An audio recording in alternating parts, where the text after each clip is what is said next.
अब महोदय, आज संसद जस्तो भएको छैन।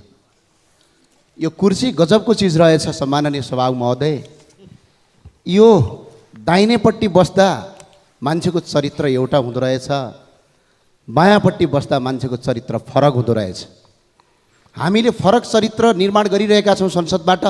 तर आज अहिलेसम्म पनि संसदका गतिविधिले गर्दा आज पनि नेपाल सरकारले रसियामा अल्पत्र परेका मान्छेलाई उद्धार गर्न सकेको छैन। नेपालीहरू युक्रेन र रसियाको युद्धमा मरिरहेका छन्। आज त्यो कुरा र अर्को कुरा, सम्माननीय सभामुख महोदय, यही कुर्सीमा बसेर माननीय गृहमन्त्रीज्यूले भन्नुभएको थियो, जसको नाम आएको छ छानबिन गरौँ। गृहमन्त्रीले मुट्टु दह्रो छ भन्नुभएको थियो, प्रधानमन्त्रीले मुट्टु दह्रो छ भन्नुभएको थियो। हरेकको नाम आएको छ।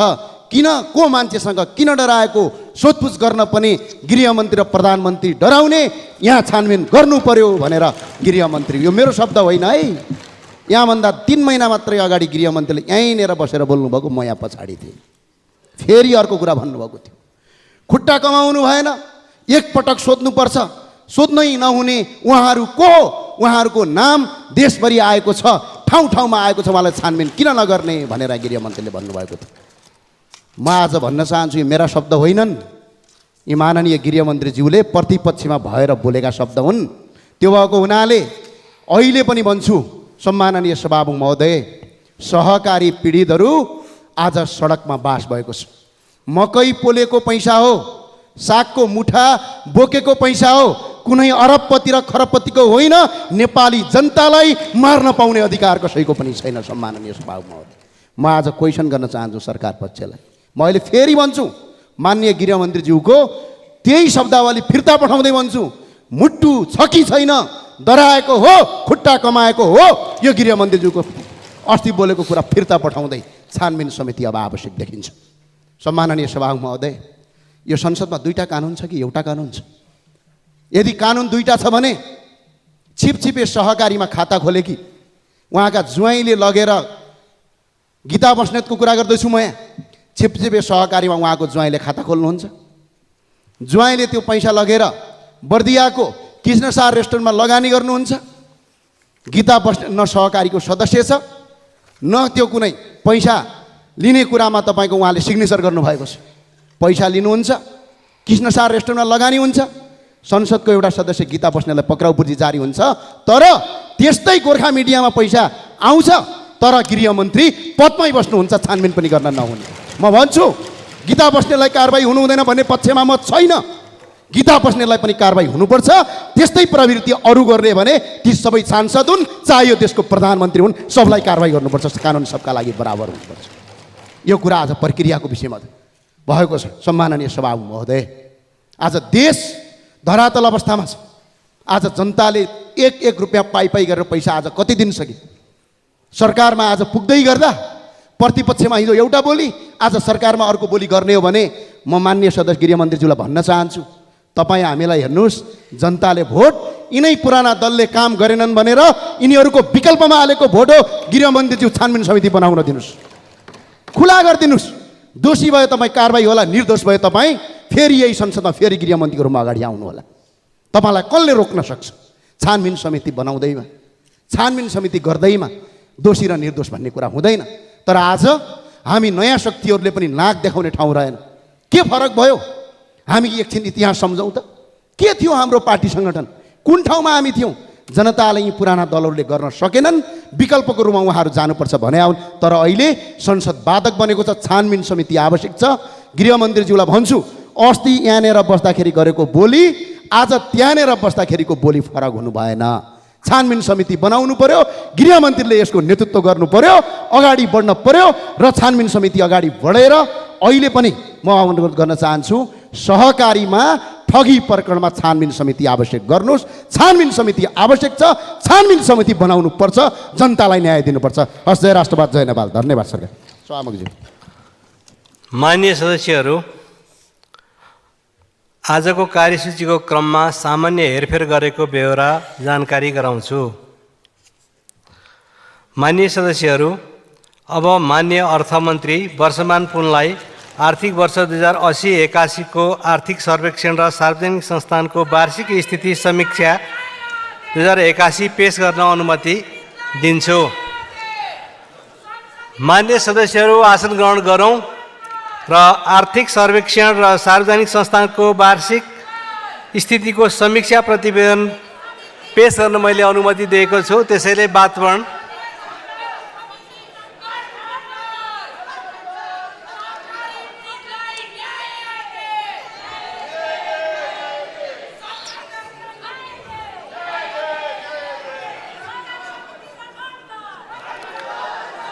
मान्य सदस्यहरू आफ्नो ठाउँमा आसन ग्रहण गरौँ र मान्य अर्थमन्त्रीजीलाई रोस्टममा आउने व्यवस्था मिलाइदिनु न म मान्यजीहरूलाई अनुरोध गर्दछु।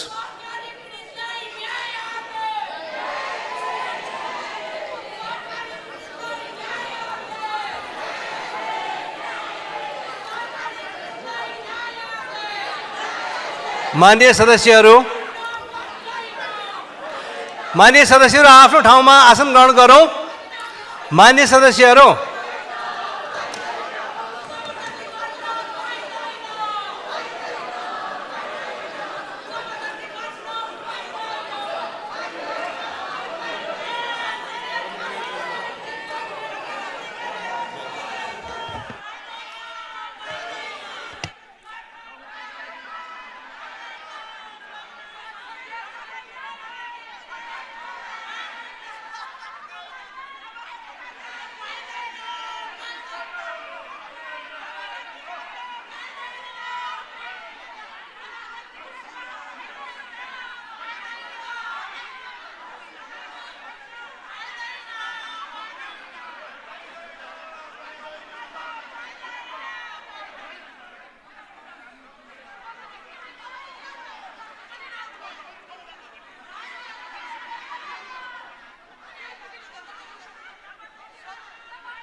सम्माननीय सभामुख महोदय, नेपाल सरकारको आगामी आर्थिक वर्षको लागि राजस्व र व्ययको अनुमान पेश गर्नु अघि मुलुकको समग्र आर्थिक सामाजिक स्थिति प्रतिबिम्बित गर्ने आर्थिक सर्वेक्षण 2080-81 यस गरिमामय संसद समक्ष पेश गरेको छु।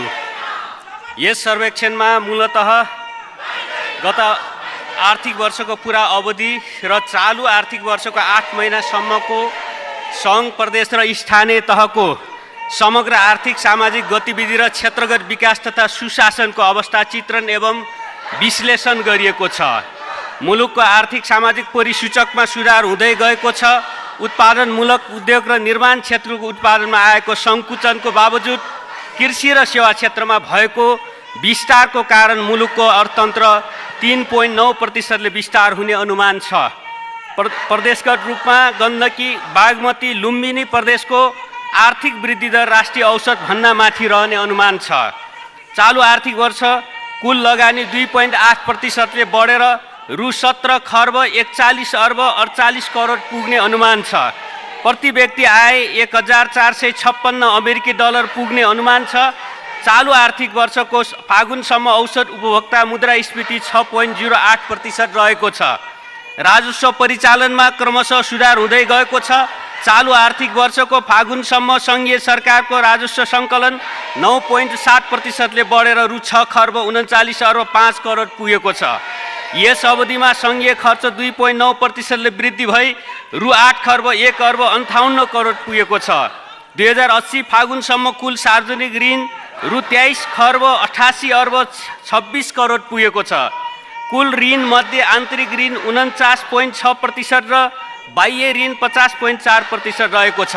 आर्थिक वर्ष 79-80 मा प्रदेश र स्थानीय तहले सङ्घबाट भएको वित्तीय हस्तान्तरण मार्फत रु 3 खर्ब 97 अर्ब 26 करोड र राजस्व बाँडफाँड मार्फत रु 1 खर्ब 20 अर्ब 26 करोड गरी जम्मा 5 खर्ब 17 अर्ब 62 करोड प्राप्त गरेका छन्। वित्तीय क्षेत्र सुधार र सबल हुँदै गएको छ। ब्याङ्किङ प्रणालीमा पर्याप्त तरलता रहेको छ। निक्षेप एवं कर्जाको व्यापार दर घट्दै गएको छ। चालु आर्थिक वर्षको फागुनसम्म निजी क्षेत्रतर्फ प्रवाहित कर्जा रु 5.6% बढेको छ।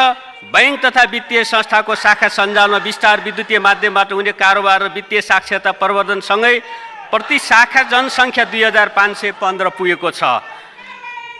सभामुख महोदय, 2080 फागुनसम्म सङ्घीय सरकारबाट निर्माण भएको सडक 34,267 किलोमिटर पुगेको छ, जसमध्ये 53.2% सडक कालोपत्रे भएको छ। ऊर्जा क्षेत्रमा मुलुक आत्मनिर्भरतर्फ उन्मुख भएको छ। कुल जडित विद्युत क्षमता 3060 मेगावाट पुगेको छ। 80 फागुनसम्म 97.7% जनसङ्ख्यामा विद्युतको पहुँच पुगेको छ। कुल सिँचाइ योग्य जमिनमध्ये 88.5% जमिनमा सिँचाइ सुविधा पुगेको छ। मुलुकको कुल भूभागको 41.69% वन क्षेत्र रहेको छ र शैक्षिक सत्र 2080 मा आधारभूत तहमा खुद भर्ना दर 95.1% र माध्यमिक तहमा खुद भर्ना दर 57.9% पुगेको छ। प्रति 1000 जीवित जन्म नवजात शिशु मृत्युदर 21 र 5 वर्ष मुनिका बालबालिकाको मृत्युदर 33 रहेको छ। 80 फागुनसम्म आधारभूत खानेपानी सेवाको पहुँच 96.75% र आधारभूत सरसफाइ सुविधाको पहुँच 95.5% जनसङ्ख्यामा पुगेको छ। औसत आयु 71.3 वर्ष पुगेको छ। निरपेक्ष गरिबीको रेखामुनि रहेको जनसङ्ख्या 20.27% रहेको छ। मानव विकास सूचकाङ्क 0.601 रहेको छ। सन् 2030 सम्मको दिगो विकास लक्ष्यको 41.4% उपलब्धि हासिल भएको छ। कानुन तथा नीति निर्माण तहमा महिलाको प्रतिनिधित्व बढ्दै गएको छ। 1/3 महिलाले सम्पत्तिको स्वामित्व प्राप्त गरेका छन्। महिलाको श्रम सहभागिता दर बढ्दै गएको छ। आर्थिक सामाजिक क्षेत्रमा प्राप्त उपलब्धिलाई संस्थागत एवं सुदृढ बनाउँदै लैजान सरकार अग्रसर रहेको छ। यस सर्वेक्षणले औँल्याएका विषयलाई सरकारले बजेट तथा कार्यक्रम र क्षेत्रगत नीति मार्फत सम्बोधन गर्दै जानेछ। सम्माननीय सभामुख महोदयको अनुमतिले अब 2080-81 को आर्थिक सर्वेक्षण र सार्वजनिक संस्थानको वार्षिक स्थिति समीक्षा 2081 पेश गर्दछु। धन्यवाद।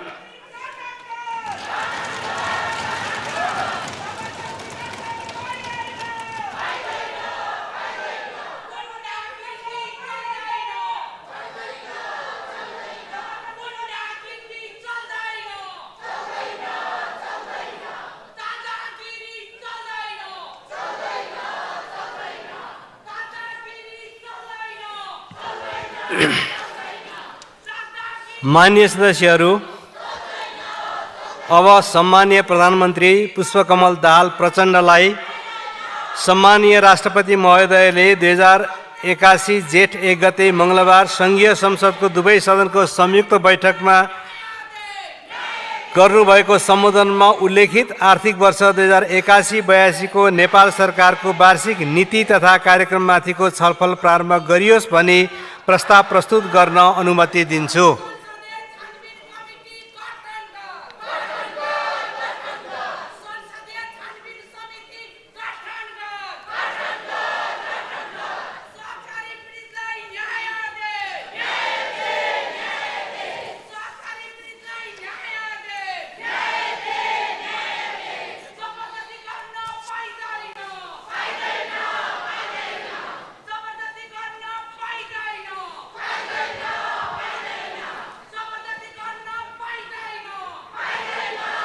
सम्माननीय सभामुख महोदयको अनुमतिले सम्माननीय राष्ट्रपतिले 81 जेठ 1 गते मङ्गलबार सङ्घीय संसदको दुवै सदनको संयुक्त बैठकमा गर्नुभएको सम्बोधनमा उल्लेखित आर्थिक वर्ष 81-82 को नेपाल सरकारको वार्षिक नीति तथा कार्यक्रममाथिको छलफल प्रारम्भ गरियोस् भनी प्रस्ताव प्रस्तुत गर्दछु। धन्यवाद।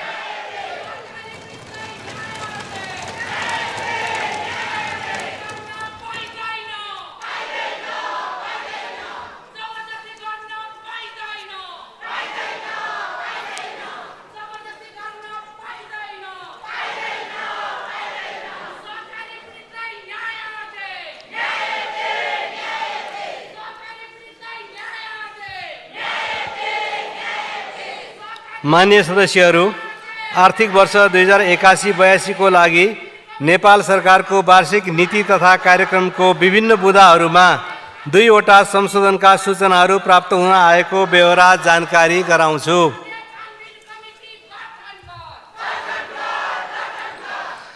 मान्य सदस्यहरू, अब संशोधनकर्ता मान्य सदस्य चित्रबहादुर केसीलाई आफ्नो संशोधन पेश गर्दै छलफलमा भाग लिन समय दिन्छु। समय 5 मिनेट। मान्य सदस्यहरूलाई सहजताको लागि आफ्नै आसनबाट उठेर कुरा राख्न पनि सक्नुहुनेछ। त्यसैले मान्य सदस्य चित्रबहादुर केसी त्यहीबाट पनि कुरा राख्न सक्नुहुन्छ।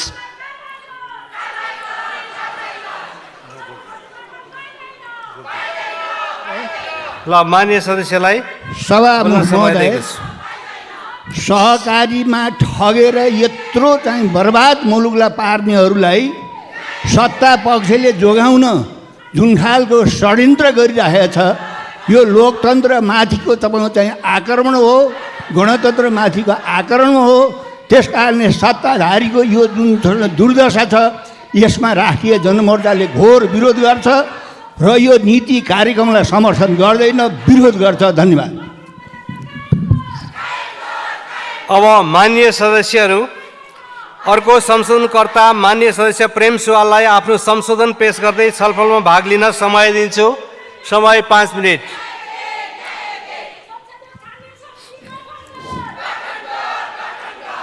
सभामुख महोदय, प्रजातन्त्रमा आफ्नो कुरा सबैले राख्न पाउनुपर्ने हो र संसदमा त झन् राख्नै पर्ने विषय हो। संसदमा प्रमुख प्रतिपक्षीसँग समझदारी गरेर अगाडि बढाउन पाएको भए धेरै राम्रो हुने थियो र नीति कार्यक्रममा जति छलफल हुनुपर्ने हो त्यो नहुने देखियो र औपचारिकता मात्र पुरा गर्नु देश र जनताको हितमा हुने छैन र केही बुँदा हामीले नीति कार्यक्रममा समावेश गर्न संशोधन पेश गरेका छौँ।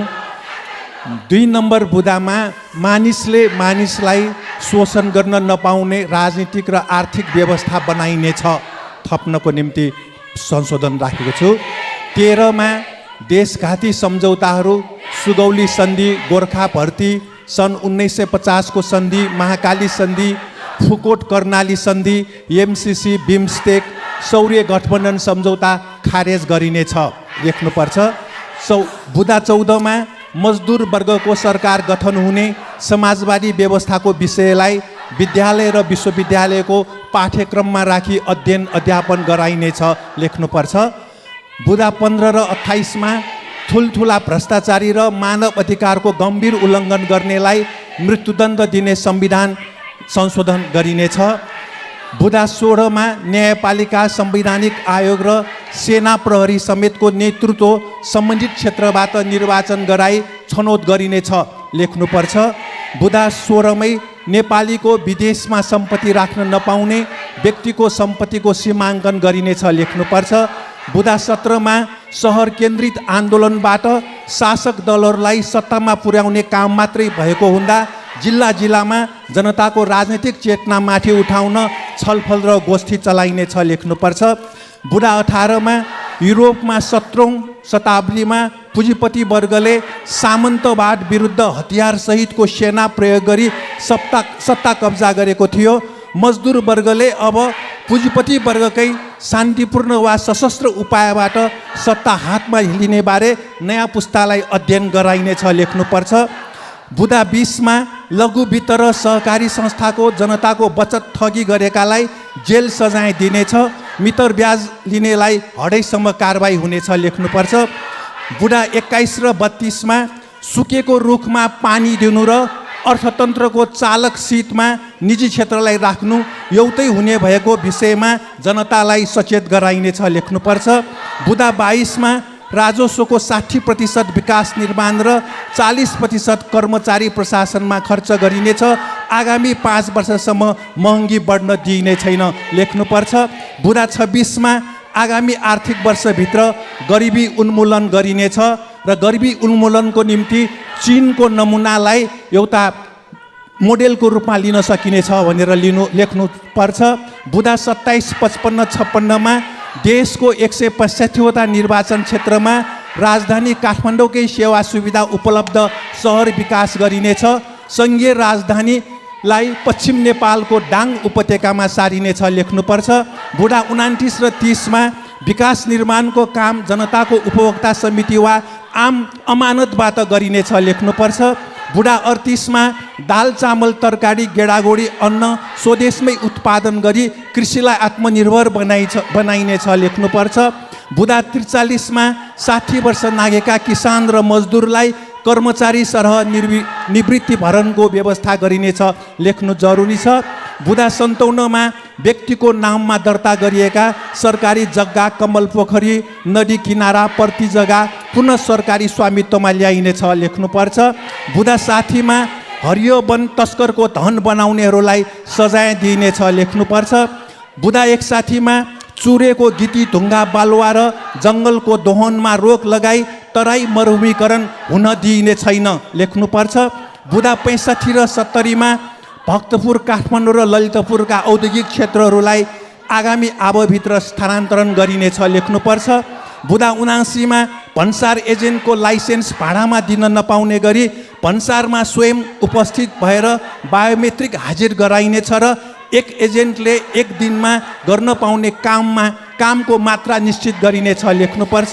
दफा बुढा 85मा औषधि व्यवस्था विभागलाई भन्सार र मालपोत कार्यालय जस्तै भ्रष्ट बनाउने महाप्रबन्धक लगायत अधिकारीहरूलाई जान मार्ने उद्योगमा सजाय दिइनेछ लेख्नु जरुरी छ।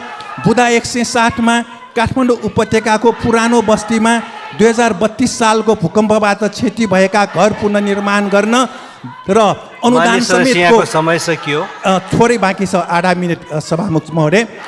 ब्याज सहुलियतको ब्याज दरको ऋण चालु राखिनेछ लेख्नुपर्छ। बुढा 117मा गोर्खापत्र नेपाल टेलिभिजन रेडियो नेपाल राससलाई शासक दलहरूको मुखपत्र बनाइने छैन लेख्नुपर्छ। बुढा 128, 29 र 130मा काठमाडौँ उपत्यकाको खानेपानी स्रोतहरूलाई जलाधार क्षेत्र घोषणा गरी संरक्षणको जिम्मेवारी नेपाली सेनालाई दिइनेछ। भक्तपुरको बागेश्वरी र नगरकोटको जङ्गल संरक्षण गरी खानेपानीको मुहान भण्डारण बढाउन बाँड बनाइनेछ। धन्यवाद। मान्य सदस्यहरू, आर्थिक वर्ष 2081-82 को लागि नेपाल सरकारको वार्षिक नीति तथा कार्यक्रममाथि र सो उपर प्राप्त संशोधनमाथि छलफल गर्न आजै 1 घण्टाको समय निर्धारण गरिएको बेहोरा जानकारी गराउँछु। उक्त छलफलमा भाग लिनको लागि दलीय प्रतिनिधित्वको आधारमा नाम प्राप्त भएको छ। वक्ता मान्य सदस्यहरूले निर्धारित समयभित्र आफ्नो भनाइ राखिसक्नु हुन अनुरोध गर्दछु। सर्वप्रथम मान्य सदस्य विष्णु प्रसाद पौडेल लाई छलफलमा भाग लिन समय दिन्छु। समय 17 मिनट।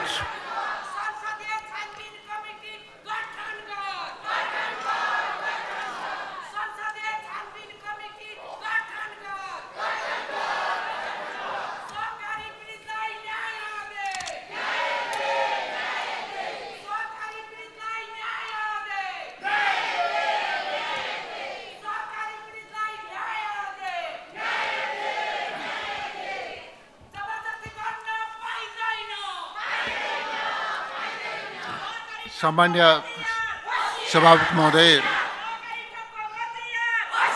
सम्मान्य राष्ट्रपतिले सङ्घीय संसदको दुवै सदनको संयुक्त बैठकलाई गर्नुभएको सम्बोधन मार्फत आर्थिक वर्ष 2081-82 का लागि अघि सारिएका नेपाल सरकारका नीति तथा कार्यक्रमहरूका सम्बन्धमा म आफ्नो तर्फबाट र आफ्नो दलको तर्फबाट विचार दृष्टिकोण राख्नका निम्ति यहाँ उपस्थित भएको छु। सबैभन्दा पहिला यो नीति तथा कार्यक्रमका सम्बन्धमा छलफलमा सहभागी भएर संशोधन प्रस्ताव प्रस्तुत गरेर छलफलमा सहभागी भएर वास्तवमा जुन प्रकारको गतिरोध संसदभित्र जुन प्रकारको गतिरोध पैदा गर्ने कोसिस भएको छ त्यसप्रति असहमति जनाउनु हुने र नीति तथा कार्यक्रममाथिको छलफल निर्वाध अगाडि बढ्नुपर्छ भनेर योगदान गर्नुहुने माननीय सदस्यहरू, माननीय चित्रबहादुर केसी र माननीय प्रेम सिवालजीप्रति म धन्यवाद व्यक्त गर्न चाहन्छु। र मलाई लाग्छ सभामुख महोदय, यो सरकारको नीति तथा कार्यक्रम, सम्माननीय राष्ट्रपतिज्यू मार्फत व्यक्त भएको सरकारको नीति तथा कार्यक्रम यति राम्रो छ, यति महत्त्वपूर्ण छ कि प्रतिपक्षमा रहेका मान्य सदस्यहरूले ओयल घेरेर नारा लगाउनुभन्दा ताली बजाएर छलफलमा सहभागी भएर समर्थन गर्नुपर्ने प्रकृतिको यो छ भन्ने मलाई लाग्छ सभाको। यो नारा लगाउनु पर्ने, विरोध गर्नुपर्ने, ओयल घेर्नुपर्ने तहको होइन सभामुख महोदय, यो समर्थन गर्नुपर्ने, ताली बजाएर समर्थन गर्नुपर्ने र बुलन्दीका साथ समर्थन गर्नुपर्ने प्रकृतिको छ। सबैभन्दा पहिला यो नीति तथा कार्यक्रमप्रति म हार्दिक समर्थन जनाउन चाहन्छु र यसले यो नीति तथा कार्यक्रमले मुलुकका आर्थिक सामाजिक क्षेत्रका समग्र समस्याहरूलाई चिनेको छ, समाधानको सही र समयोचित दृष्टिकोण अघि सारेको छ। त्यस अर्थमा यो समर्थन योग्य छ भन्ने मान्यताका साथमा यसप्रति आफ्नो दृढ समर्थन म जनाउन चाहन्छु र यसले सभामुख महोदय, यो नीति तथा कार्यक्रमले 16औं योजनालाई अनुसरण गर्ने कोसिस गरेको छ, दिगो विकासको लक्ष्यलाई पछ्याउने कोसिस गरेको छ। एलडिसी ग्रेजुएसन पछि उत्पन्न हुन सक्ने चुनौती र अवसरहरूलाई कसरी सामना गर्ने र अवसरहरूलाई कसरी सदुपयोग गर्ने भन्ने दृष्टिकोण अघि सारेको छ र सर्वोपरि रूपमा सरकारमा सहभागी राजनीतिक दलहरूको तर्फबाट सरकारले अघि सारेको नीतिगत प्राथमिकता र साझा सङ्कल्पलाई यसले अनुसरण गरेको छ। त्यो नीतिगत प्राथमिकता र साझा सङ्कल्पलाई यो नीति तथा कार्यक्रममा प्रतिबिम्बित गरेको छ। यसरी यो नीति तथा कार्यक्रममा समग्रतामा यसले सही दृष्टिकोणका साथमा यो चाहिँ अगाडि आएको छ भन्ने मलाई लाग्छ। यसले अहिले मुलुकको सबैभन्दा ठुलो समस्या आम नागरिकहरूमा पैदा भएको निराशा हो। निराशालाई नचिरिकन, नागरिकहरूमा आशा र विश्वास जागृत नगरिकन यो हाम्रो देश बन्छ, हामी आफैले बनाउँछौँ, देशलाई सामाजिक आर्थिक रूपमा समृद्ध बनाउँछौँ भन्ने विश्वास आम नागरिकमा जागृत नगरिकन हामी अगाडि बढ्न सक्दैनौँ सभामुख महोदय। त्यस अर्थमा यो नीति तथा कार्यक्रमले निराशा चिर्ने र नागरिकहरूमा आशा जगाउने त्यो दृष्टिकोण यसले आत्मसात गरेको छ। निराशा चिर्ने गरी र आशा जगाउने गरी नीति तथा कार्यक्रम आएको छ। यसबीचमा वास्तवमा विकास, हाम्रो देशको विकास प्रयास अल्मलिएको थियो। अल्मलिएको विकास प्रयासलाई खास गरी 2074 को निर्वाचनपछि देशले जुन प्रकारले सामाजिक आर्थिक क्षेत्रमा, भौतिक र मानवीय विकासका क्षेत्रमा जुन प्रकारको गति का साथ अगाडि बढ्दै थियो, बीचमा त्यसमा गतिरोधको स्थिति उत्पन्न भयो र हाम्रो देशको विकास अल्मलियो। यो नीति तथा कार्यक्रमले अल्मलिएको विकासलाई ट्र्याकमा ल्याउने र विकास प्रयासलाई अगाडि बढाउने सङ्कल्प गरेको छ र रोकिएको विकासलाई गति दिने दृष्टिकोण अवलम्बन गरेको छ। सभामुख महोदय, त्यसै गरी यसले हाम्रो देशको अर्थतन्त्र यति बेला मूर्छित अवस्थामा छ, शिथिल अवस्थामा छ र घस्रिएको अवस्थामा छ। अर्थतन्त्रलाई मूर्छित अवस्थाबाट नभिजाएसम्म, यसको शिथिलतालाई अन्त्य नगरेसम्म र घस्रिएको अवस्थाबाट यसलाई गति पैदा नगरेसम्म हाम्रा समाजका समग्र समस्याहरूको समाधान हुन सक्दैन। त्यस कारणले यो नीति तथा कार्यक्रमले मूर्छित, शिथिल र घस्रिएको अवस्थामा रहेको अर्थतन्त्रलाई चलायमान बनाउने र देशका समग्र आर्थिक सामाजिक समस्याहरूलाई समाधान गर्ने दृष्टिकोण लिएको छ। त्यस अर्थमा पनि यो नीति तथा कार्यक्रम समर्थन योग्य छ भन्ने मेरो ठम्माइ हो सभामुख महोदय। र यसले समग्रतामा भौतिक विकास र मानवीय विकासका समग्र पक्षहरूमा ध्यान दिएको छ। यसले समृद्धि, विकास, भौतिक विकास र मानवीय विकासलाई केन्द्रभागमा राखेको छ। समृद्धि, सामाजिक न्यायलाई केन्द्रभागमा राखेको छ र समाजवाद हाम्रो गन्तव्य हो भन्ने कुरा यो नीति तथा कार्यक्रमले ठम्ब्याएको छ। समाजवादलाई हामीले नेपाली सन्दर्भमा समृद्ध नेपाल सुखी नेपाली भन्दै आएका छौँ। नेपाली सन्दर्भको समाजवाद समृद्ध नेपाल सुखी नेपाली हो भन्ने हामी सबैको साझा मान्यता छ। यस मान्यतामा कुनै एउटा दल मात्रै होइन, सबै राजनीतिक दलहरू र आम नागरिक पनि यो निष्कर्षसँग सहमत भएको मैले पाउँछु सभामुख महोदय। त्यसै गरिकन यस नीति तथा कार्यक्रमले पनि समृद्ध नेपाल सुखी नेपालीको राष्ट्रिय आकाङ्क्षालाई केन्द्र भागमा राखेर त्यो आकाङ्क्षा पुरा गर्ने त्यो सङ्कल्पका साथमा यो नीति कार्यक्रम आएको छ। यसले संविधान कार्यान्वयन गर्ने, संहितालाई सबलीकरण गर्ने, लोकतन्त्रलाई सुदृढ तुल्याउने दृष्टिकोण अवलम्बन गरेको छ। उत्पादन र उत्पादकता वृद्धि गर्ने, रोजगारी सृजना गर्ने, फराकिलो र दिगो आर्थिक विकास गर्ने, समावेशी आर्थिक विकास गर्ने यस प्रकारको दृष्टिकोण अवलम्बन गरेको छ। यसले नागरिक मैत्री शासन र भ्रष्टाचार नियन्त्रण र सुशासनमा विशेष रूपमा जोड दिएको छ। नागरिक मैत्री शासनको महत्त्वलाई, भ्रष्टाचार नियन्त्रण र सुशासनको महत्त्वलाई यसले गम्भीरतापूर्वक महसुस गरेको छ र त्यसका प्रति यो प्रतिबद्ध रहेको छ। यसले राष्ट्रिय स्वाभिमानको, राष्ट्रिय स्वाधीनताको रक्षा, स्वाभिमानको रक्षाको प्रश्नलाई पनि उच्च महत्त्वका साथ अगाडि सारेको छ र यसले सँगसँगै करदाताको व्यावसायिक लागत घटाउने गरिकन कर प्रणालीमा सुधार गर्ने दृष्टिकोण अवलम्बन गरेको छ। आन्तरिक ऋणको प्रयोगलाई पुँजी निर्माणका निम्ति मात्रै प्रयोग गर्ने यो नीति तथा कार्यक्रमले एउटा महत्त्वपूर्ण दृष्टिकोण के अघि सारेको छ भन्दाखेरि हामी अब आन्तरिक ऋण जो आन्तरिक ऋण लिन्छौँ त्यो आन्तरिक ऋणको प्रयोग पुँजी निर्माणका लागि र उत्पादन वृद्धिका लागि मात्रै प्रयोग हुनेछ भनेर एउटा सर्वथा उचित दृष्टिकोण यसले सारेको छ। यसले बैंक, लघु वित्त, सहकारी, बिमा, पुँजी बजार क्षेत्रमा जे जस्ता समस्याहरू रहेका छन् ती समग्र समस्याहरूको समाधान गर्ने र सहकारी क्षेत्रको समस्या समाधान गर्नका निम्ति र सहकारी क्षेत्रलाई स्मुथली अगाडि बढाउनका निम्ति एउटा विशिष्टीकृत नियामक निकाय गठन गरेर यस क्षेत्रका समस्याहरूलाई स्थायी रूपमा समाधान गर्दै जाने एउटा सही र समयोचित दृष्टिकोण यसले अघि सारेको छ। यसले नेपालको कन्ट्री रेटिङको प्रतिबद्धतालाई दोहोऱ्याएको छ र आगामी आर्थिक वर्षभित्र नेपालको कन्ट्री रेटिङको काम सम्पन्न गरेर अन्तर्राष्ट्रिय जगतमा नेपालको विश्वसनीयता र नेपालप्रतिको सम्मान अभिवृद्धि गर्ने सङ्कल्प गरेको छ। त्यसै गरी पहिचान भएका गरिबहरूलाई निःशुल्क बिमा प्रदान गर्ने सङ्कल्प गरेको छ। गरिबहरूलाई, गरिबीको रेखामुनिका नागरिकहरूलाई, पहिचान भएका गरिबीको रेखामुनिका नागरिकहरूलाई निःशुल्क बिमा गर्ने, स्वास्थ्य बिमा गर्ने दृष्टिकोण यसले अघि सारेको छ। यसले आन्तरिक उत्पादन वृद्धि गर्ने, आयात प्रतिस्थापन गर्ने, निर्यात वृद्धिका लागि खास गरिकन तीन तह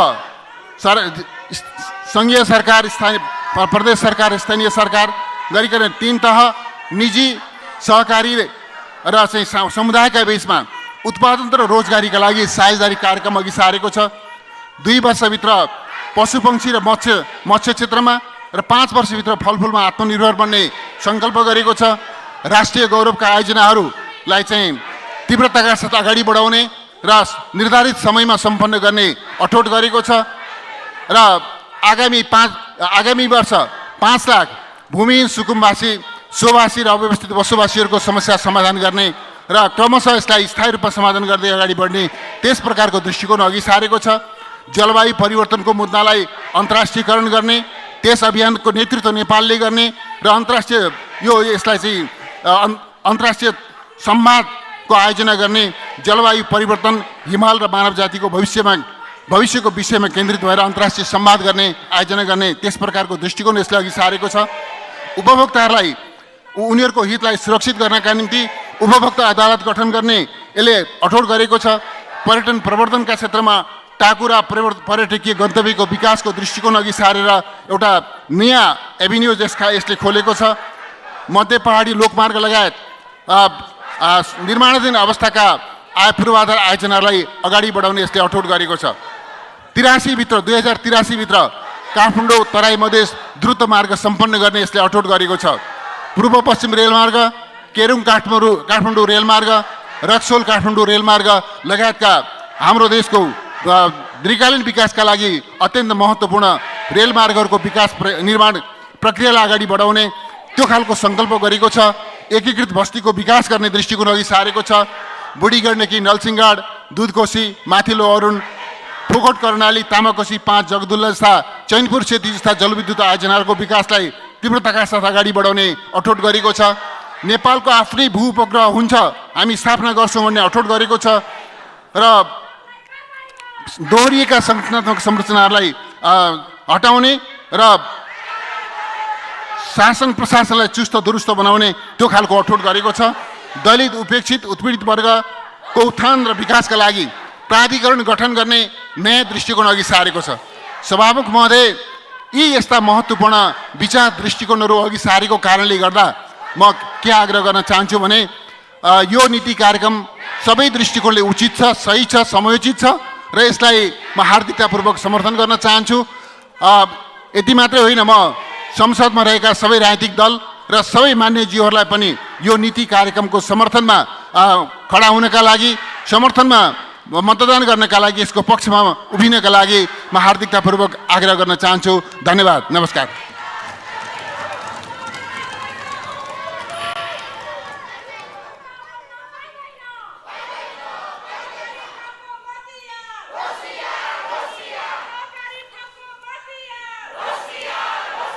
अब माननीय सदस्य श्री जनार्दन शर्मालाई म छलफलमा भाग लिन समय दिन्छु। समय 7 मिनेट।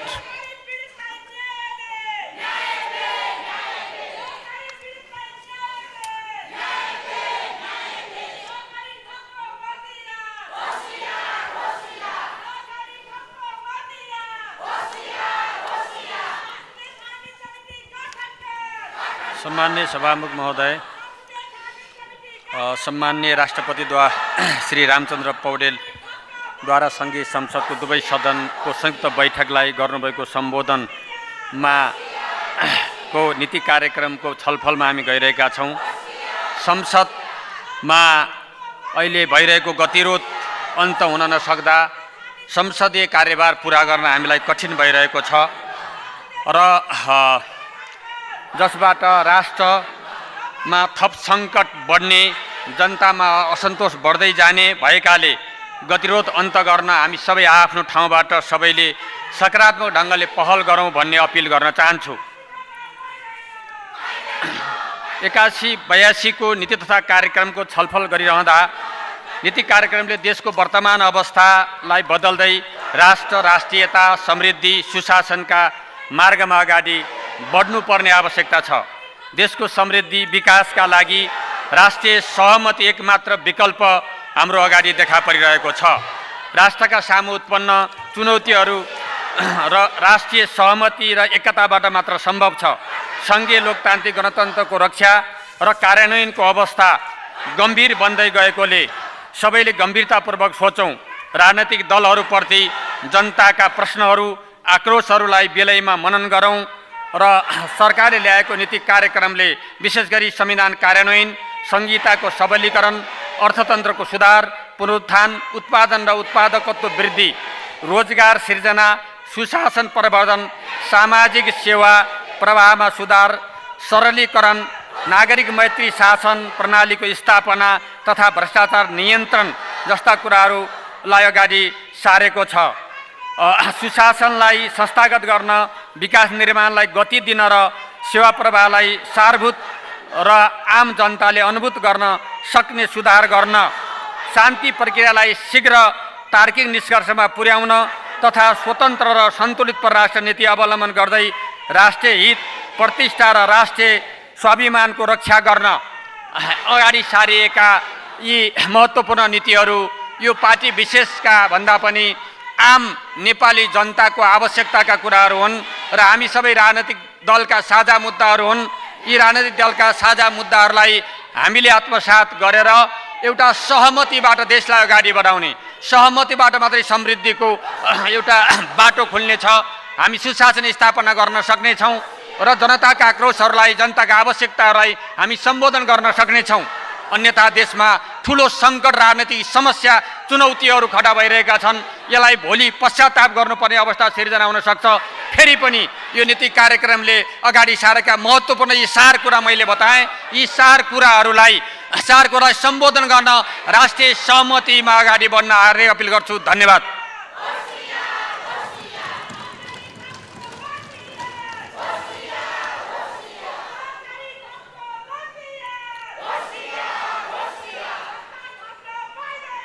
अब माननीय सदस्य श्री स्वर्णिम वाग्लेलाई छलफलमा भाग लिन समय दिन्छु। समय 5 मिनेट।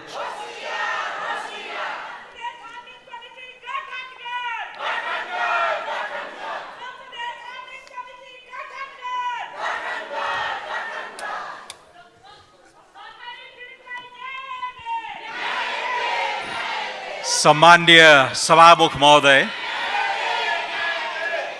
यो असहज वातावरणमा यसरी गरिमामय संसदमा उपस्थित भएर बोल्न पर्ला जस्तो मलाई लागेको थिएन।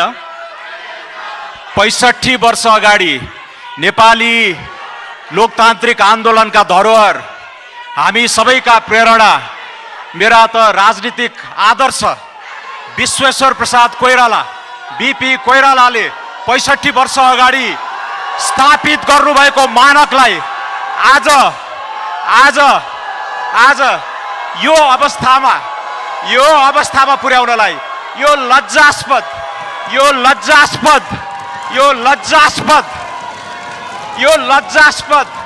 यो औचित्यहीन विरोधप्रति मेरो घोर खेद छ। संसदको ओज, संसदको गरिमा, संसदको उपादेयतालाई असान्दर्भिक बनाउने यो कदमप्रति मेरो कोकी समाधान गर्ने हो। 74 लाख बचतकर्ताहरूको सहकारीमा वक्ता मान्य सदस्य विषयमा केन्द्रित भएर आफ्नो अभिव्यक्ति दिनुहोस्। राखेर समाधान उन्मुख हुने हो कि व्यक्ति केन्द्रित भएर खराब नजिर बनाउनेतिर नै हो मूल मुद्दा। संसदीय छानबिन समावेश बनाउनको लागि सहमति भइसकेको छ। यो औचित्यहीन, यो कर्मकाण्डी विरोधको कुनै सान्दर्भिकता छैन। यहाँ टिओआरमा नेगोसिएसन चलिरहेको छ। टिओआरमा नेगोसिएसन चल्दा चल्दै एउटा दुईटा शब्दमा गएर अड्केको छ। यो मैले यो औचित्यहीन कर्मकाण्डको लागि म खेद प्रकट गर्न चाहन्छु।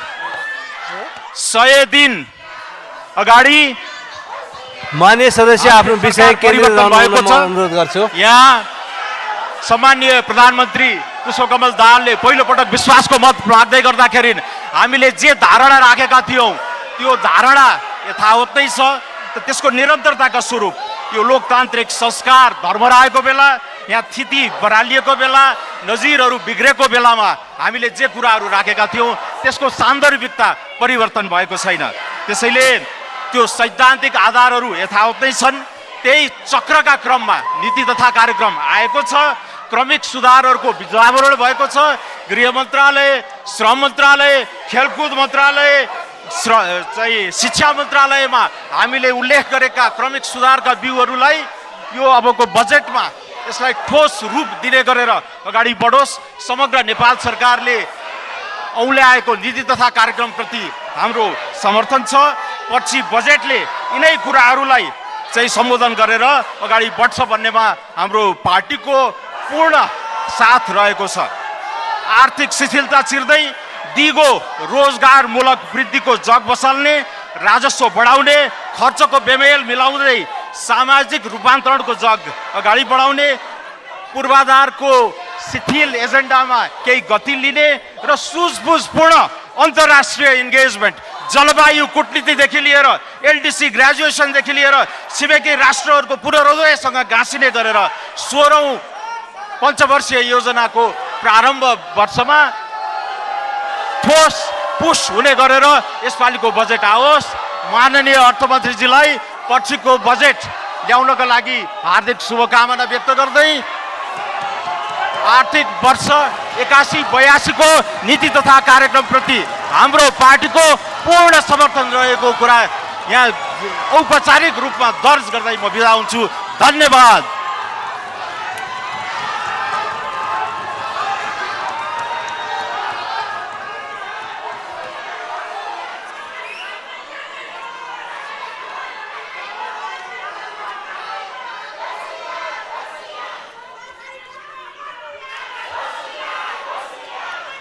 माननीय सदस्य वीरेन्द्र प्रसाद महतोलाई उक्त छलफलमा भाग लिन समय दिन्छु। समय 3 मिनेट।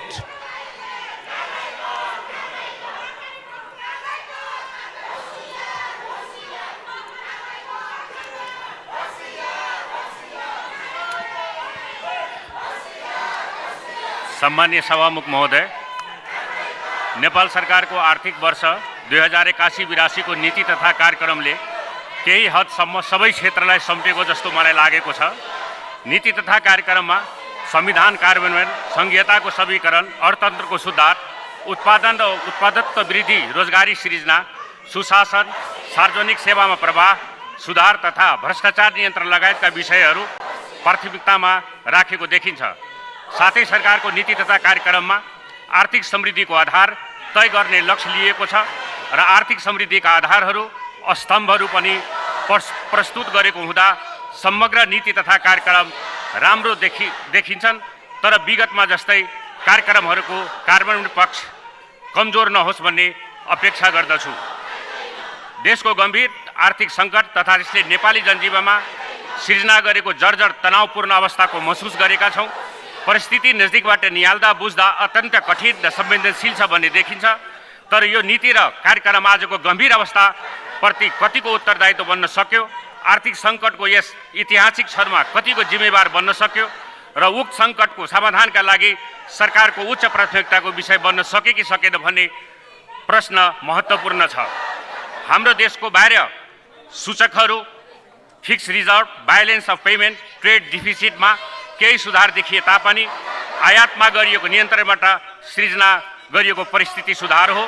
तर अर्थतन्त्रको भित्र पाटोलाई हेर्दा, उद्योग धन्दा कल कारखाना बन्द हुँदै गरेको स्थिति हेर्दा, राजस्व सङ्कलनमा देखिएको चुनौती र ग्यापलाई हेर्दा, लाखौँको सङ्ख्यामा काम गर्ने युवा शक्तिको प्लान भएको हेर्दा, ब्याङ्किङ प्रणालीमा देखिएका समस्याहरू हेर्दा, एफडिआईको अवस्था तथा पुँजी निर्माण गर्ने नेप्सको स्थिति हेर्दा साँच्चीकै नै नेपाली जनजीवन दिन प्रतिदिन अझ बढी कष्टकर भयावह अवस्थामा गुज्रिरहेको अनुभव हुन गएको छ। राजस्व र चालु खर्चको बढ्दो ग्याप झन् डरलाग्दो बढ्दै गएको देखिन्छन्। सरकारको अपरेटिङ खर्च धान्नलाई पनि सरकारका राजस्व सङ्कलनले नपुगेर आर्थिक तथा बाहिर बोरिङ गर्ने अवस्थामा छ। राजस्व सङ्कलन र खर्चको ग्याप यसरी नै बढ्दै गयो भने बजेट डिफिसिटको आर्थिक वर्षको अन्तमा करिब 400 अरबको हाराहारी पुग्ने देखिन्छ। सरकार मात्र होइन, यो पुरा सङ्घीय सदनको आजको मुख्य प्राथमिकता भनेको देशमा उत्पन्न बेरोजगारी, विदेश पलायन, व्यापार व्यवसाय ठप भएको अवस्था र त्यसमा सुधार ल्याउनको लागि ठोस नीति कार्यक्रम तत्काल एक्सन प्लान सहित अघि बढ्नुपर्ने अवस्था देखिन्छन्। वार्षिक रूपमा करिब 1200-1300 अरब भित्रिन आएको रेमिटेन्सको पैसालाई क्यापिटल क्रिएट गर्ने, नयाँ पूर्वाधार निर्माण गरी प्राइभेट पब्लिक पार्टनरसिपको मोडलमा गेम चेन्जिङ प्रोजेक्टहरूलाई निर्माण गर्न सकिन्छन्। रेमिटेन्स भित्राउने पैसालाई लगानी गरेर आइपिओ मार्फत लगानीकर्ताहरूलाई अझ बढी प्रतिफल दिन जरुरी छ। पर्यटक प्रबन्धन, कृषि क्षेत्रमा लगानी, सूचना प्रविधि र रोजगारीमूलक क्षेत्र ध्यान आकर्षण गर्नुपर्ने स्थिति देखिन्छन्।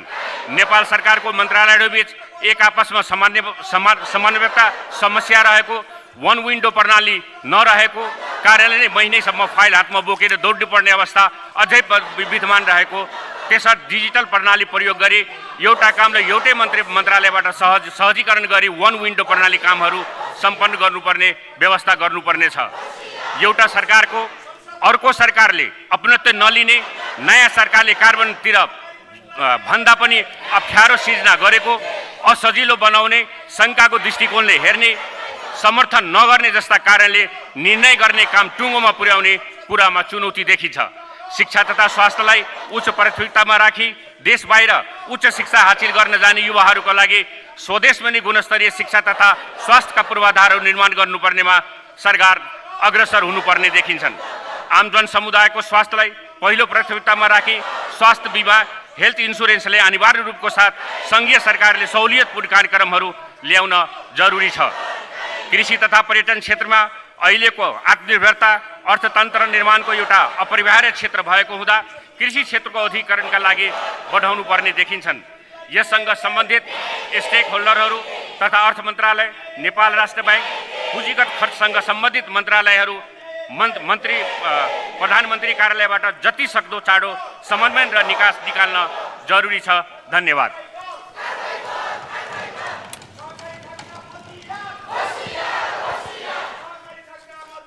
मान्य सदस्यहरू, सम्माननीय राष्ट्रपतिको सम्बोधनमा उल्लेखित आर्थिक वर्ष 2081-82 को लागि नेपाल सरकारको वार्षिक नीति तथा कार्यक्रममाथिको छलफलमा माननीय सदस्यहरूले बोल्ने क्रम यही समाप्त हुन्छ। माननीय सदस्यहरू, अब सम्माननीय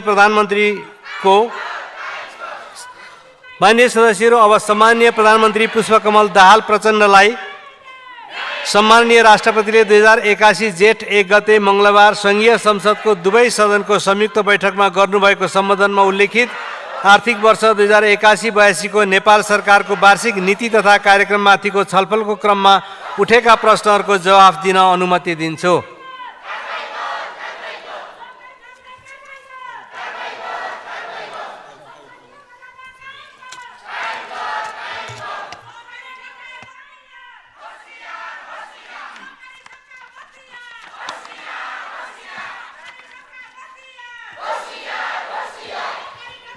सम्मान्य सभामुख महोदय, गत साल सरकारको नीति कार्यक्रम बारे छलफलमा उठेका प्रश्नहरूको उत्तर दिने क्रममा मैले अर्को सालदेखि नीति कार्यक्रमका विषयमा र बजेटका सिद्धान्त र प्राथमिकताका विषयमा पर्याप्त समय लिएर छलफल गर्ने र परिमार्जनको एउटा नयाँ प्रक्रिया सुरु गर्ने प्रतिबद्धता व्यक्त गरेको थिएँ। आज 1 वर्षपछि फेरि अर्को नीति कार्यक्रमबारे छलफल गर्दै गर्दा सदन अवरोधको जो स्थितिको बिचमा मैले सदनमा उठेका प्रश्नहरूको जवाब दिनु परेको छ, मलाई बडो नमिठो पनि लागेको छ, बडो दुःखको पनि महसुस भएको छ। र म के भन्न चाहन्छु भने हामीले यो स्थितिको अन्त्य गर्नै पर्दछ। सभामुख महोदय, मैले केही दिनदेखि लगातार राजनीतिक दलहरूसँग, प्रतिपक्ष दलका नेताहरूसँग छलफल आयोजना गरिरहेको छु र यो गतिरोधको अन्त्य गर्नको निम्ति प्रयास भइरहेको छ र हामी सहमति र समझदारीको धेरै नजिक पुगेको पनि बेला बेलामा महसुस पनि हामीले गरेका छौँ। यहाँहरूलाई थाहै छ, आज बिहान मात्रै पनि मैले नेपाली कङ्ग्रेसका सभापति लगायतका नेताहरूसँग बुढा नीलकण्ठमा नै पुगेर, सभापतिजीको घरमै पुगेर पनि सहमतिको निम्ति प्रयास गरेको छु र मलाई के आशा छ भने आज र भोलिसम्म बजेट वक्तव्य पढ्ने बेलासम्म सहमति र समझदारी बन्नेछ भन्ने म विश्वास व्यक्त गर्न चाहन्छु। किनकि हामी त्यसको नजिकै छौँ। अहिले भर्खरै यहाँ पूर्व वक्ता कतिपय मान्य सदस्यहरूले, खास गरी राष्ट्रिय स्वतन्त्र पार्टीको तर्फबाट मान्य स्वर्णिम वाग्लेले छानबिन समिति बनाउन हामीलाई आपत्ति छैन भन्नुभएको छ र संसदीय छानबिन समिति बनाउने कुरामा सबैको सहमति भइ नै सकेको छ। अब त्यसको टिओआर बनाउने कुरामा सबैले सकारात्मक र लचकता प्रदर्शन गर्दा मलाई लाग्छ आज बेलुकासम्म या भोलि बिहानसम्म समझदारी हुन सक्छ र प्रधानमन्त्रीको हैसियतले मैले त्यो समझदारी कायम होस् भन्नको निम्ति निरन्तर प्रयास गरेको म जानकारी गराउन चाहन्छु। पृष्ठभूमिमा यति कुरा राखिसकेपछि सम्माननीय राष्ट्रपतिज्यूबाट सम्मानित संसदको दुवै सदनको संयुक्त बैठकलाई गर्नुभएको सम्बोधन मार्फत प्रस्तुत नेपाल सरकारको आगामी आर्थिक वर्षको नीति तथा कार्यक्रममाथि माननीय सांसदज्यूहरूबाट भएका संशोधन प्रस्तावका सम्बन्धमा सरकारको धारणा प्रस्तुत गर्न मुख्य रूपमा म यहाँ उपस्थित भएको छु। संशोधन प्रस्ताव मार्फत मान्यज्यूहरूबाट प्राप्त रचनात्मक सुझाव तथा पृष्ठपोषणका लागि म धन्यवाद पनि भन्न चाहन्छु। खास गरी माननीय चित्रबहादुर केसी र माननीय प्रेम सुवालले यहाँ आफ्ना विचारहरू बडो प्रष्टसँग, आफ्ना असहमति पनि, सुझाव र टिप्पणीहरू पनि जसरी राख्नु भएको छ त्यसको निम्ति म मान्य सदस्यहरूलाई धन्यवाद भन्न चाहन्छु। मान्य सदस्यहरूले राख्नुभएका थुप्रै विषयहरू भाषिक परिमार्जन गर्नुपर्ने, केही थप संशोधन गर्नुपर्ने प्रकृतिका रहेका छन्। आगामी आर्थिक वर्षको प्रस्तुत नीति तथा कार्यक्रमले देशमा संविधानले निर्दिष्ट गरे बमोजिम समाजवाद उन्मुख सामाजिक आर्थिक रूपान्तरणका लागि राजनैतिक स्थायित्व, सुशासन, सामाजिक रूपान्तरण, सामाजिक न्याय सहितको समृद्ध नेपाल र सुखी नेपालीको राष्ट्रिय आकाङ्क्षा पुरा गर्ने लक्ष्य लिएको कुरा म बडो प्रष्ट शब्दमा राख्न चाहन्छु। मान्यज्यूले प्रस्तुत संशोधन मार्फत कृषि, भूमि सुधार, उद्योग, महिला हिंसा, स्वास्थ्य, शिक्षा, श्रम, राष्ट्रियता तथा परराष्ट्र नीति लगायतका क्षेत्रमा राख्नुभएका सुझावहरू महत्त्वपूर्ण र मनन योग्य रहेका छन्। सरकारले आत्मनिर्भर कृषि अर्थतन्त्रको विकास, उद्यमशीलताको प्रवर्धन, पूर्वाधार विकास, रोजगारी सृजना गर्दै सूचना प्रविधि क्षेत्रलाई उत्पादन तथा उत्पादकत्व वृद्धिको मुख्य संवाहकका रूपमा विकास गर्न जोड दिएको छ। यसका साथै सामाजिक रूपमा उपेक्षित उत्पीडित वर्गको न्यायमा पहुँचको लागि कतिपय विशिष्ट कार्यक्रम पनि यसमा प्रस्तावित गरिएको छ। यसै गरी माननीय प्रेम सुवालले प्रस्तावित नीति तथा कार्यक्रममाथिको संशोधन प्रस्तावमा 48वटा बुँदा संशोधन प्रस्ताव राख्नु भएको छ। मान्यज्यूबाट प्रस्तुत संशोधनमा आर्थिक समानता, सामाजिक न्याय, विकास, निर्माण, राष्ट्रियता, परराष्ट्र नीति, शिक्षा, स्वास्थ्य, लगानी प्रवर्धन लगायतका सुझावहरूलाई गम्भीरतापूर्वक उठाउनु भएको छ। खोप कलेजको विधेयकलाई सम्बन्धित संसदबाट तत्काल पारित गर्न सरकारको जोड रहने विश्वास म मान्य सदस्यलाई दिलाउन चाहन्छु। संशोधनका केही विषयहरू संविधान तथा कानुनको संशोधन तथा परिमार्जन गर्नुपर्ने प्रकृतिका रहेकाले ती सन्दर्भमा सम्मानित संसदमा आवश्यक छलफल हुने नै छ। प्रस्तावित नीति तथा कार्यक्रममाथि मान्यज्यूहरूबाट प्राप्त संशोधनमा सामान्य भाषिक परिमार्जन बाहेक उल्लेखित थप विषयहरू जेठ 15 गते नेपाल सरकारबाट यस सम्मानित संसदमा प्रस्तुत गरिने वार्षिक बजेट वक्तव्यमा समेट्न पहल गरिने विश्वास पनि म यहाँहरूलाई दिलाउन चाहन्छु। र फेरि एकचोटि हामीले यो सदनलाई राष्ट्रिय मुद्दामा छलफल बहस गर्ने, लोकतान्त्रिक विधि प्रणालीलाई सुदृढ गर्ने र हामीले आफ्ना लोकतान्त्रिक मान्यताहरूलाई अवलम्बन गर्ने थलोको रूपमा विकास गर्न र अहिले देखा परेको गतिरोधलाई छिटोभन्दा छिटो अन्त्य गर्न सबैसँग अपिल गर्दै म बिदा हुन्छु। धन्यवाद, अभिवादन। सम्माननीय प्रधानमन्त्रीलाई स्पष्टीकरणको जवाफ दिनको लागि केही समय रोस्टममै बसिदिनु हुन अनुरोध गर्दछु। मान्य सदस्यहरू, अब सम्माननीय प्रधानमन्त्रीको उक्त जवाफका सम्बन्धमा स्पष्टीकरण माग गर्न चाहनुहुने मान्य सदस्यहरूलाई समय दिन्छु। आर्थिक वर्ष 2081-82 को नेपाल सरकारको वार्षिक नीति तथा कार्यक्रममाथि संशोधन प्रस्तुत गर्दै छलफलमा भाग लिनुभएका र संशोधन प्रस्तुत नगरी छलफलमा भाग लिनुभएका मान्य सदस्यहरूले मात्र स्पष्टीकरणमा माग गर्न सक्नुहुने बेहोरा जानकारी गराउँछु। मान्य सदस्यहरू, स्पष्टीकरण माग गर्न चाहनुहुने मान्य सदस्यहरूले आफ्नो नाम सजिलोको लागि सभामुखको डायसँगै बसेका सचिवालयका कर्मचारीहरूलाई 3 मिनेटभित्र उपलब्ध गराइदिनु हुन अनुरोध गर्छु। स्पष्टीकरण माग गर्न चाहनुहुने मान्य सदस्यहरूलाई 1 मिनेटको समय निर्धारण गरेको छु। निर्धारित समयभित्र मान्य सदस्यहरूले आफ्नो स्पष्टीकरण माग गर्न म अनुरोध गर्दछु।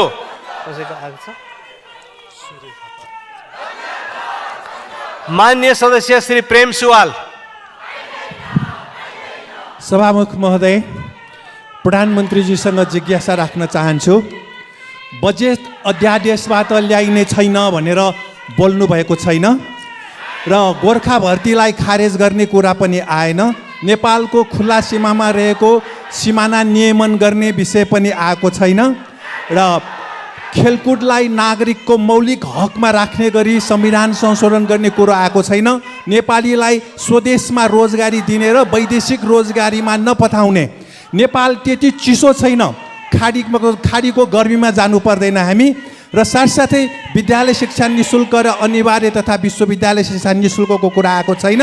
खोप कलेज होइन प्रधानमन्त्रीज्यू, खोप विश्वविद्यालयको विधेयक भक्तपुर नगरपालिकाले सञ्चालन गर्ने हो। यसलाई शुद्धाशुद्धि गर्नु जरुरी छ। र बहुदल र गणतन्त्रको 35 वर्षमा प्रमुख विपक्षी दल, प्रमुख विपक्षी जस्तो उपस्थित भएकोलाई प्रधानमन्त्रीज्यूले धन्यवाद दिनुपर्छ। धन्यवाद।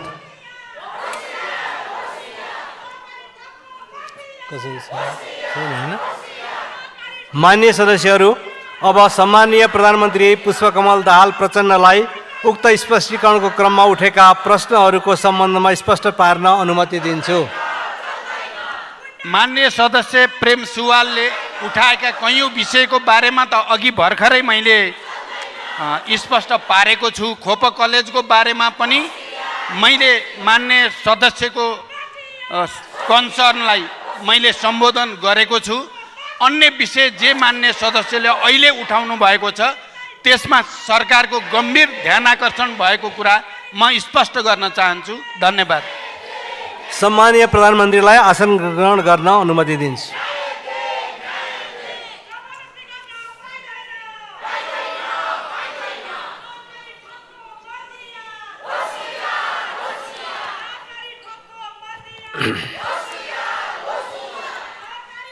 माननीय सदस्यहरू, आर्थिक वर्ष 2081-82 को लागि नेपाल सरकारको वार्षिक नीति तथा कार्यक्रममाथिको छलफल यहीँ समाप्त हुन्छ।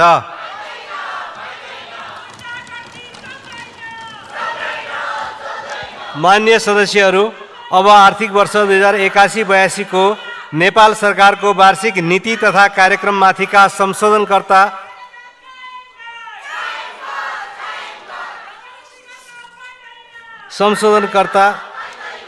माननीय सदस्य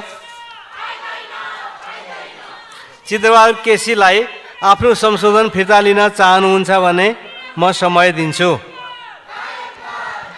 सरकारले सहकारी ठगलाई चाहिँ पक्षपोषण गरेर जोगाउन लागेको बेलामा प्रस्ताव चाहिँ लिने होइन, सहकारी ठगलाई सरकारले कारबाही गर्नुपर्छ, सरकार सतर्क हुनुपर्छ। यति हो मेरो कुरा। धन्यवाद। माननीय सदस्य चित्रबहादुर केसीले आफ्नो संशोधन फिर्ता लिन नचाहनु भएकोले उक्त संशोधनहरूलाई निर्णयार्थ प्रस्तुत गर्दछु।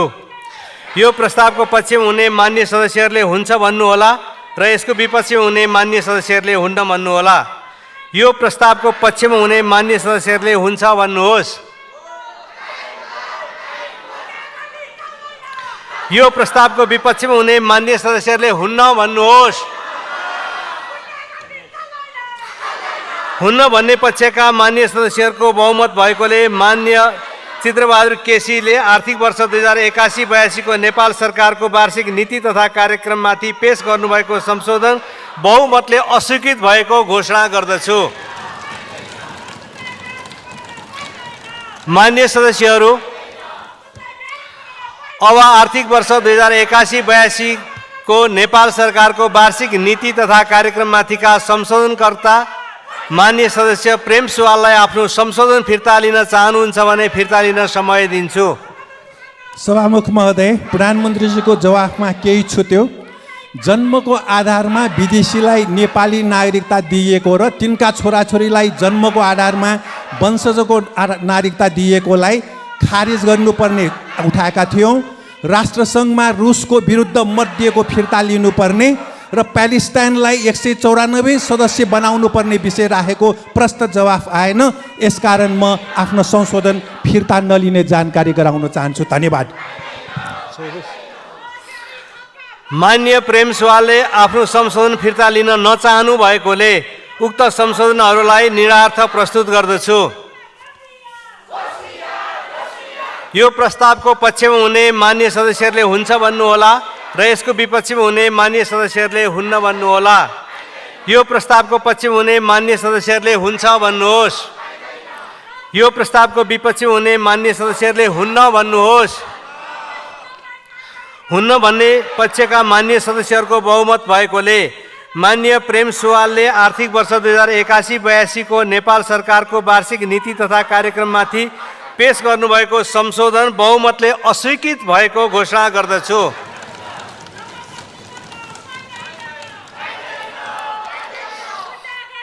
माननीय सदस्यहरू, अब सम्माननीय राष्ट्रपतिले 2081 ज्येष्ठ 1 गते मङ्गलबार सङ्घीय संसदको दुवै सदनको संयुक्त बैठकमा गर्नुभएको सम्बोधनमा उल्लेखित आर्थिक वर्ष 2081-82 को नेपाल सरकारको वार्षिक नीति तथा कार्यक्रमलाई निर्णयार्थ म प्रस्तुत गर्दछु। यो प्रस्तावको पक्षमा हुने माननीय सदस्यहरूले हुन्छ भन्नुहोला र यसको विपक्षमा हुने माननीय सदस्यहरूले हुन्न भन्नुहोला। यो प्रस्तावको पक्षमा हुने माननीय सदस्यहरूले हुन्छ भन्नुहोस्। यो प्रस्तावको विपक्षमा हुने माननीय सदस्यहरूले हुन्न भन्नुहोस्। हुन्छ भन्ने पक्षका माननीय सदस्यहरूको बहुमत भएकोले सम्माननीय राष्ट्रपतिले 2081 जेठ 1 गते मङ्गलबार सङ्घीय संसदको दुवै सदनको संयुक्त बैठकमा गर्नुभएको सम्बोधनमा उल्लेखित आर्थिक वर्ष 2081-82 को नेपाल सरकारको वार्षिक नीति तथा कार्यक्रम बहुमतले पारित भएको घोषणा गर्दछु। माननीय सदस्यहरू, आजको दैनिक कार्यसूचीमा रहेका बाँकी कार्यक्रम सूचीबाट हटाइएको बेहोरा जानकारी गराउँछु। माननीय सदस्यहरू, नेपालको संविधानको धारा 119 बमोजिम मिति 2081 साल जेठ 15 गते सङ्घीय संसदको दुवै सदनको संयुक्त बैठकमा नेपाल सरकारको अर्थमन्त्रीले आर्थिक वर्ष 2081-82 को राजस्व र व्ययको वार्षिक अनुमान पेश गर्नुपर्ने भएकोले उक्त प्रयोजनको लागि सोही मितिमा दिनको 1 बजे बस्ने गरी सङ्घीय संसदको दुवै सदनको संयुक्त बैठकमा प्रतिनिधि सभाका सम्पूर्ण माननीय सदस्यहरू दिनको 12:45 बजे अगाडि नै प्रतिनिधि सभाको बैठक कक्षमा उपस्थित भइदिनुहुन आफ्नो आसन ग्रहण गरिदिनुहुन जानकारी गराउँछु। माननीय सदस्यहरू, अब अर्को बैठक 2081 साल जेठ 15 गते मङ्गलबार दिनको 4 बजे बस्ने गरी यो बैठक स्थगित हुन्छ।